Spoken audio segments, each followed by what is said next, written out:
नमस्कार विद्यार्थी मित्रांनो, मी प्रियांका चौगले आपल्या सर्वांचं स्वागत करते MPSC करंट अफेअर या आपल्या एज्युकेशनल यूट्यूब चॅनलवरती। आणि आजच्या सेशनमध्ये आपण 3 मे 2026 रिलेटेड जेवढ्या काही इम्पॉर्टंट चालू घडामोडी आहेत आणि त्याचबरोबर त्याच्याशी रिलेटेड जो काही GSचा पोर्शन आहे तो देखील कव्हर करतोय, तर व्हिडिओ शेवटपर्यंत नक्की पहा। सेशनला सुरुवात करण्यापूर्वी जे कोणी विद्यार्थी मित्र आपल्या चॅनलवरती नवीन असतील त्यांनी चॅनलला जरूर सबस्क्राइब करा। त्याचबरोबर बेल आयकॉनवरती क्लिक करून ऑल नोटिफिकेशन सेट करा, जेणेकरून रोज जेव्हा आपला व्हिडिओ अपलोड होतोय तेव्हा तुम्ही तो पाहू शकाल। तर आजपासून आपण सेशनच्या सुरुवातीला तुम्हाला एक क्वेश्चन विचारणार आहोत जो प्रीवियस लेक्चरवरती डिपेंड असणार आहे आणि याचं योग्य उत्तर तुम्हाला जे वाटतंय ते तुम्ही कमेंट बॉक्समध्ये मेन्शन करा। त्याचबरोबर जो GSचा पोर्शन आपण डिस्कस केलेला आहे तो जर तुम्हाला आठवत असेल तर तो देखील कमेंट बॉक्समध्ये मेन्शन करत चला। याच्यामुळे तुमची त्या क्वेश्चनशी रिलेटेड सगळी रिव्हिजन होईल आणि परीक्षेला जर तो प्रश्न आला तर ते तुम्हाला नक्कीच यूजफुल राहणार आहे। तर आजच्या दिवसातील तुमच्यासाठीचा प्रश्न काय आहे ते पाहूयात। बघा, नुकत्याच प्रकाशित झालेल्या सिप्रीच्या traders in world military expenditure 2025 या अहवालानुसार जागतिक लष्करी खर्चात भारताचा कितवा क्रमांक लागतो असा तुम्हाला प्रश्न विचारला आहे। हा जो क्वेश्चन आहे तो आपण प्रीवियस लेक्चरमध्ये डिस्कस केलेला आहे, तर याचं जे काही योग्य उत्तर आहे ते तुम्ही कमेंट बॉक्समध्ये नक्की मेन्शन करा। तर आजच्या सेशनमधील आपला पहिला क्वेश्चन काय ते पाहूयात। बघा, भारताच्या नेतृत्वाखालील जागतिक उपक्रम ISA, CDRI आणि GBA मध्ये कोण सामील झाले आहे असा तुम्हाला प्रश्न विचारला आहे। तर याचं योग्य उत्तर असणार आहे जॉर्डन हा देश सामील झालेला आहे। तर भारताने सुरू केलेल्या 3 प्रमुख आंतरराष्ट्रीय योजनांमध्ये आता जॉर्डनचाही समावेश झालेला आहे।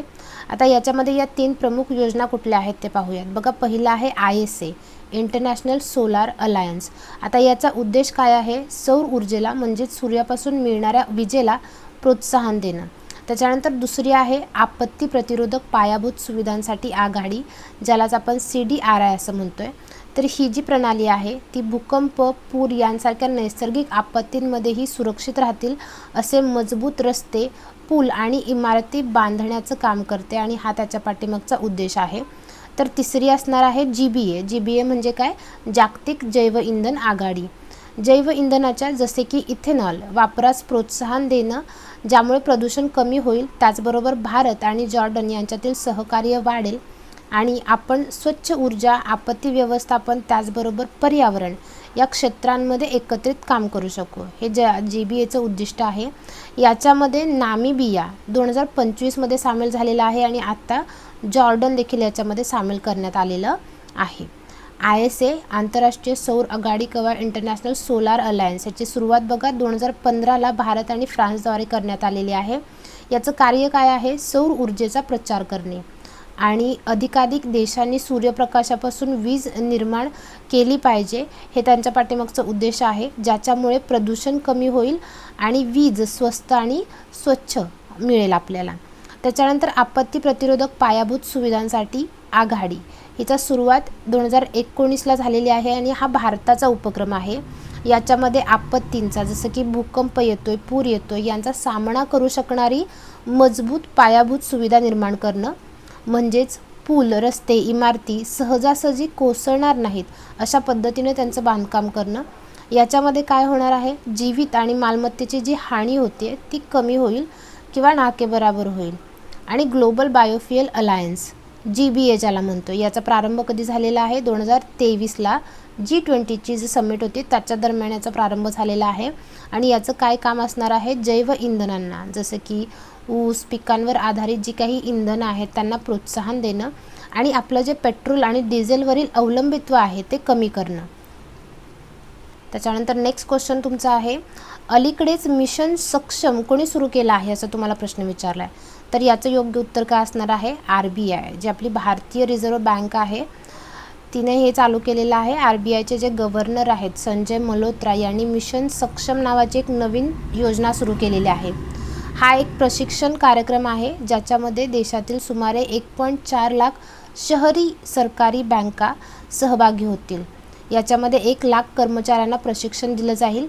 बँकेच्या कार्यपद्धतीत सुधारणा करणे, धोका योग्य प्रकारे कसा हाताळावा हे शिकवणे, सायबर सुरक्षा मजबूत करणे म्हणजेच ऑनलाईन फसवणुकीपासून प्रतिबंध करणे आणि अनुपालन सुनिश्चित करणे ही त्याची काही प्रमुख उद्दिष्टे सांगण्यात आलेली आहेत। भारतीय रिझर्व्ह बँक स्थापना कधी झालेली आहे? 1 एप्रिल 1935ला। हेडक्वार्टर मुंबईमध्ये आहे. आता हिची जी शिफारस आहे ती यंग हिल्टन कमिशनद्वारे करण्यात आलेली होती.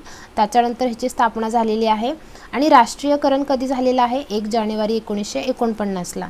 तर राज्यपाल आत्ताचे 26वे आहेत. संजय मल्होत्रा हे गव्हर्नर आहेत.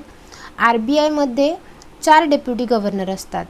शिरीषचंद्र मुर्मू, टी रविशंकर, स्वामीनाथन जानकी रमण आणि पूनम गुप्ता या देखील नवीन रुजू झालेल्या आहेत. तर पहिले ब्रिटिश गव्हर्नर कोण होते?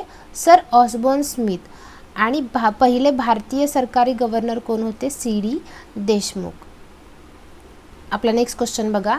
बॅडमिंटन वर्ल्ड फेडरेशन परिषदेवरती सदस्य म्हणून कोणाची नियुक्ती झाली आहे असं तुम्हाला प्रश्न विचारला आहे. तर याचं योग्य उत्तर काय असणार आहे? ब.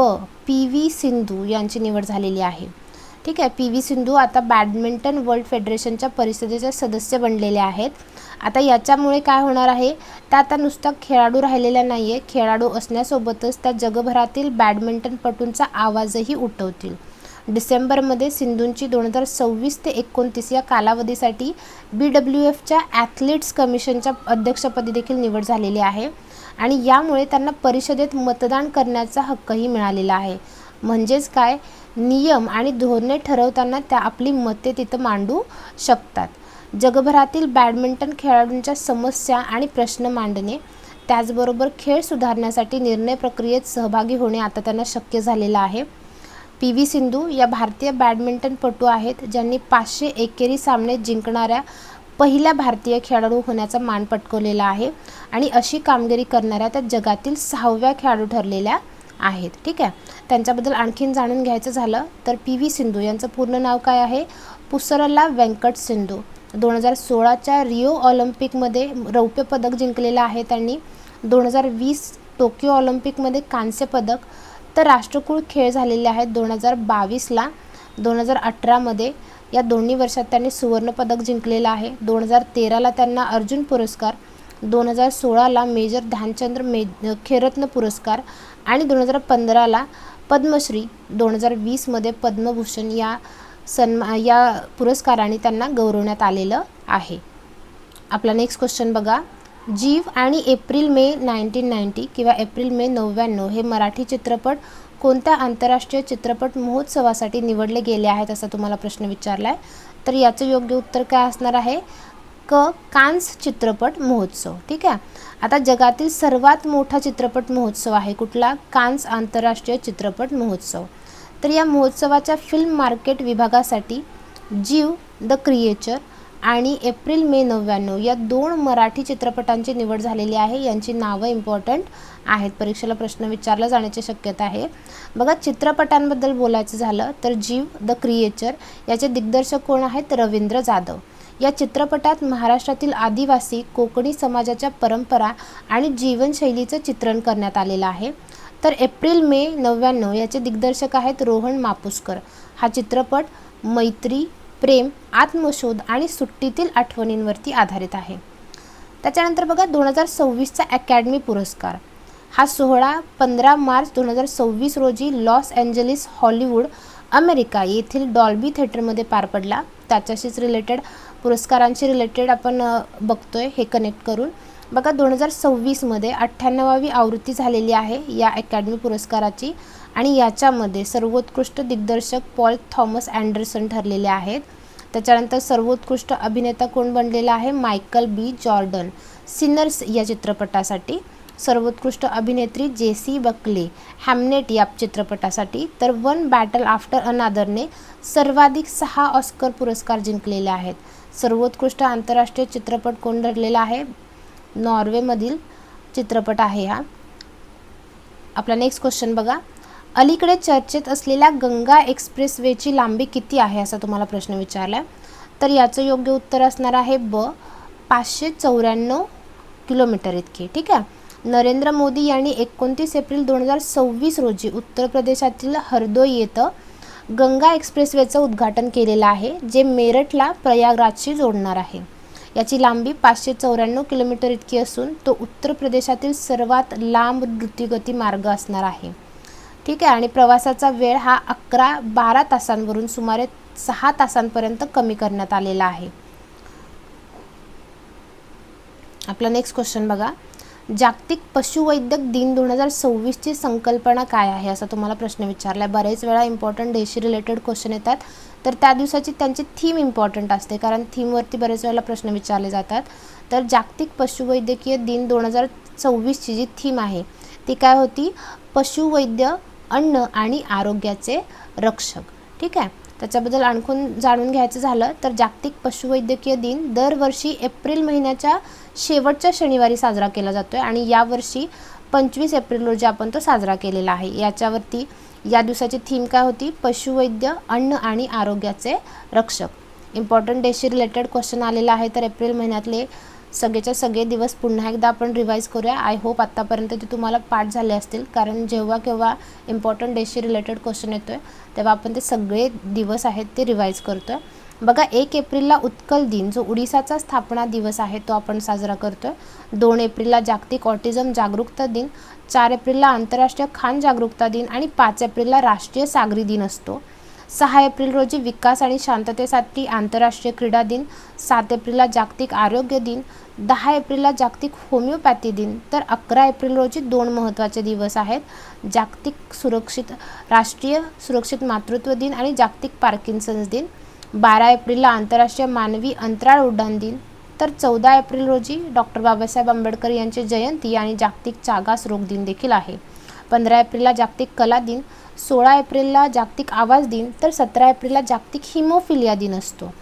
18 एप्रिलला जागतिक वारसा दिन, 19 एप्रिलला जागतिक यकृत दिन, तर 21 एप्रिलला राष्ट्रीय नागरी सेवा दिन आपण साजरा करतो. 21 एप्रिललाच आंतरराष्ट्रीय सर्जनशीलता आणि नवोन्मेष दिन असतो. 22 एप्रिल रोजी जागतिक पृथ्वी दिन, 23 एप्रिलला जागतिक पुस्तक आणि कॉपीराईट दिन, तर 24 एप्रिलला आपण पंचायती राज दिवस साजरा करतो आहे. पंचायती दिवस 24 एप्रिललाच का साजरा करतो आहे हे आपण बरेच वेळेला लेक्चर्समध्ये डिस्कस केलेलं आहे. जर ते तुम्हाला आठवत असेल तर ते देखील कमेंट बॉक्समध्ये मेन्शन करा. 25 एप्रिल रोजी पहिल्यांदाच जागतिक मलेरिया दिन साजरा करण्यात आलेला आहे. आपला नेक्स्ट क्वेश्चन बघा, नुकत्याच झालेल्या IBSF वर्ल्ड बिलियर्ड्स चॅम्पियनशिप 2026चा विजेता कोण ठरला आहे, असा तुम्हाला प्रश्न विचारला आहे. तर याचं योग्य उत्तर काय असणार आहे, ब. सौरव कोठारी. IBSF जागतिक बिलियर्ड्स विजेतेपद 2025 आयर्लंडमध्ये सौरव कोठारीनं जिंकलेला आहे, त्यामुळे हा क्वेश्चन इम्पॉर्टंट आहे. बघा, IBSF जागतिक बिलियर्ड्स चॅम्पियनशिप 2026 24 एप्रिल ते 29 एप्रिल या दरम्यान कार्लो आयर्लंड या ठिकाणी आयोजन करण्यात आलेलं होतं. आयोजक कोण होते, आंतरराष्ट्रीय बिलियर्ड्स अँड स्नूकर महासंघ. याच्यामध्ये सौरव कोठारी यांनी सुवर्ण, तर पंकज अडवाणी यांनी रौप्य पदक जिंकलेलं आहे. आपला नेक्स्ट क्वेश्चन बघा, नुकताच सूर ज्योत्स्ना राष्ट्रीय संगीत पुरस्कार 2026 देऊन कोणाला सन्मानित करण्यात आलेला आहे, तर हा जो पुरस्कार आहे तो सुमित्रा गुहा आणि लक्ष्मण कृष्णराव या दोघांना देखील मिळालेला आहे. तर याचं उत्तर असणार आहे वरील दोन्ही.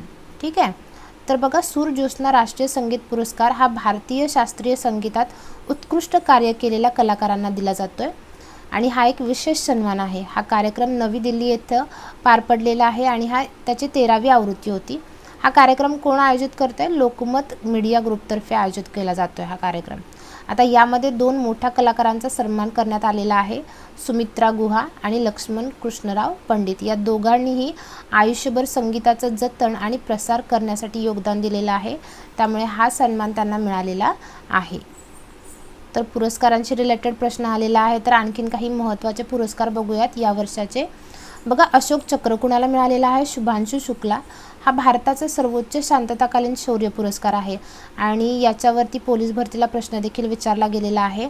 बघा, अवॉर्डशी रिलेटेड एक इम्पॉर्टंट व्हिडिओ 2025-26चे जेवढे काही अवॉर्ड आहेत ते सगळे आपण एका व्हिडिओमध्ये बनवलेले आहेत. तो जो व्हिडिओ आहे त्याची लिंक मी तुम्हाला डिस्क्रिप्शन बॉक्समध्ये प्रोव्हाइड केलेली आहे.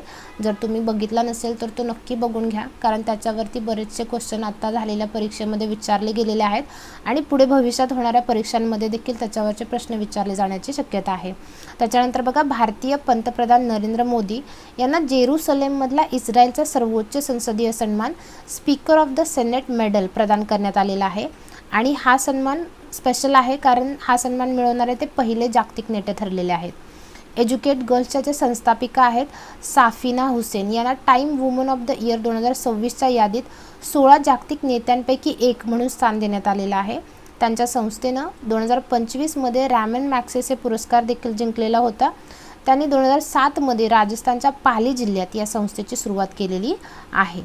स्टॉकहोम वॉटर प्राइज किंवा ज्याला आपण स्टॉकहोम जल पुरस्कार हा म्हणतो, जलक्षेत्रातील नोबेल पारितोषिक असं देखील त्याला संबोधलं जातं. तर 2026चा हा पुरस्कार कोणाला मिळालेला आहे? कावेह मदानी यांना. हे इराणी शास्त्रज्ञ आहेत. अरुंधती रॉय यांच्या आत्मचरित्राचं नाव काय आहे? Mother Mary comes to me. 2025चा National Book Critics Circle Award आत्मचरित्र श्रेणीमध्ये प्रदान करण्यात आलेला आहे. तर लता दीनानाथ मंगेशकर पुरस्कार 2026 हा कोणाला मिळालेला आहे? कैलाश सत्यार्थी यांना. तर आजच्या पुरतं एवढंच होतं. व्हिडिओ जर तुम्हाला आवडत असेल तर व्हिडिओला एक लाईक जरूर करा. त्याचबरोबर हा जो व्हिडिओ आहे तो तुमच्या फ्रेंड्ससोबत शेअर करा, जेणेकरून त्यांना देखील याचा फायदा होईल. आणि व्हिडिओ पूर्ण पाहिल्याबद्दल धन्यवाद.